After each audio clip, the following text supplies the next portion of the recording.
5, 4, 3, 2. What? Nah. Like poked his eye. Tennis. That's what your head. One more thing.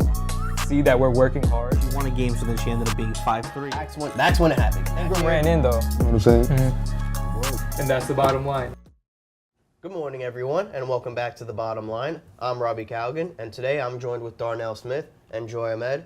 And guys, today's topic is how the Knicks have been at the basement of the NBA for 5 to 6 years now. They've been a dysfunctional joke. They bring in new head coach David Fizdale. Was this ultimately the right move to turn this team around? I feel like it's a rebuilding season for the Knicks, so you can't really expect much from Fizdale right now. You got to give it time. Honestly, I think with any other coach right now, like past coaches we had, we wouldn't be clicking as well as they are right now. He's making a good effort to instill that New York culture back. You look back in the 5-6 years, the Knicks have been in the headlines for all the wrong reasons. The Carmelo Anthony versus Phil Jackson saga. Knicks legend Charles Oakley, who played it for many winning teams in the 90s, got involved in a fight with a security guard, got kicked out of Madison Square Garden. Point guard Derrick Rose went missing for a game last year, didn't say anything. And ultimately just having losing records, not producing playoff-worthy teams, and in New York sports, that just doesn't cut it. Like I said again, it all depends on how he's able to manage this team that's not very talented right now, that not a lot of skill set. And you got to also understand the Knicks always had bad luck. You know, Kevin Knox went down, what was it, game 3 of the season? I wouldn't consider that bad luck, though. It's just another injury. I just think it's also the head coaches they've had. They haven't had,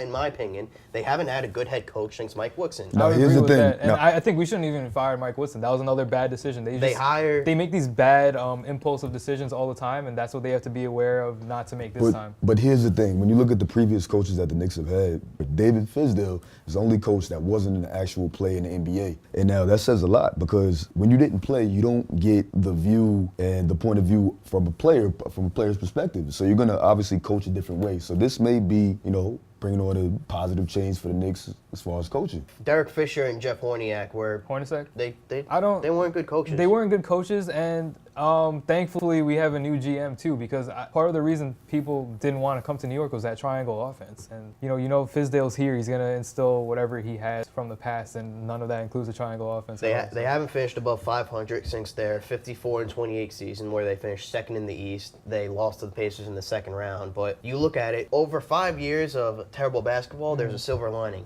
They have multiple high draft picks now: Porzingis, Knox, Ntilikina. They're going to get another one this year. They have so much money to spend this offseason with a new head coach, a new identity, new chemistry. I feel like there is no excuse now to not take that next step in the right direction. It really is. We definitely headed in the right direction. We have a bright future. I'm really glad that we got rid of Phil Jackson. That was one of the major problems in the last few years. Like you were saying with the triangle offenses, a lot of players weren't used to playing with that. They weren't comfortable. This whole organization is on the same page now, which they haven't been in a long time. Everyone's on board with the youth movement. Everyone's on board with not spending stupid money.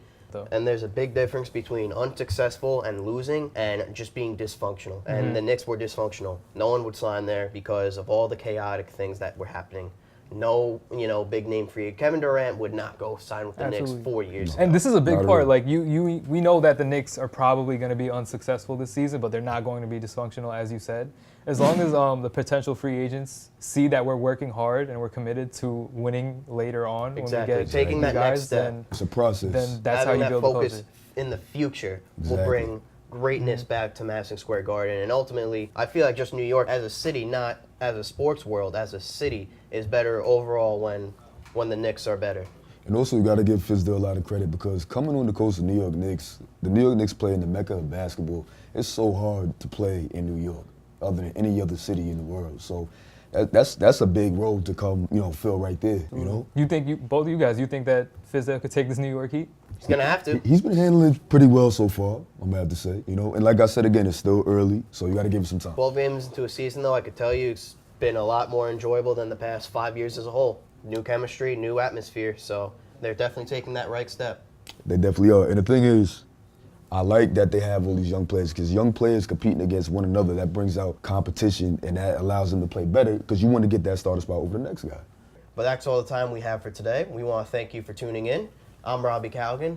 This is Darnell Smith, and that's Joy Ahmed, and that was The Bottom Line. Good work.